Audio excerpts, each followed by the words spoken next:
জীবনের সুখ পাবে সবাই শুধুই তারা নামে, মায়ের লীলা দেখতে হলে এসো তারা ধামে। জয় মা তারা, কেমন আছেন সবাই? আশা করি মায়ের আশীর্বাদে সকলে ভালো আছেন। আবার একটা নতুন ব্লগে আপনাদের সকলকে স্বাগত জানাই। প্রথমেই আমরা জানাই শুভ সকাল। তো চলুন আজকের ব্লগে শুরুটা হোক মায়ের দর্শন দিয়ে। আর এই হচ্ছে আমাদের জগৎজননী, আনন্দময়ী, শিলাময়ী মা, উগ্রতারা। মায়ের ভালোভাবে দর্শন করুন, নিজেদের মনের কামনা বাসনা মায়ের কাছে জানান। মায়ের কাছে কামনাই করি মা সকলের মনস্কামনা পূর্ণ করুক। আপনাদের কাছে অনুরোধ করি ভিডিওটা আপনার পরিবার পরিজনের সাথে শেয়ার করুন, যাতে তারাও বাড়িতে বসে মায়ের এই অপূর্ব রূপে দর্শন করতে পারে। এখন বাজে দুপুর 1টা, চারিদিকটা রোদে আচ্ছন্ন। মন্দিরে তেমন মানুষের সমাগম নেই। আজ এক দাদা তার পরিবারের সাথে মায়ের কাছে পুজো দেওয়ার জন্য এসেছে। এই হচ্ছে দাদা ও তার পরিবারের সকল সদস্যরা। তাদের খুব সুন্দরভাবে দর্শন এবং পুজো সম্পন্ন হলো আজকে।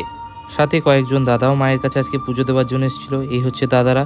আর মন্দিরের নাট মন্দিরের সামনেই চলছে একটি নবগ্রহের যজ্ঞ, যেখানে 2-3 জন পুরোহিত একসাথে বসে মায়ের এই যজ্ঞটা সম্পন্ন করছে। আশা করছি আজকে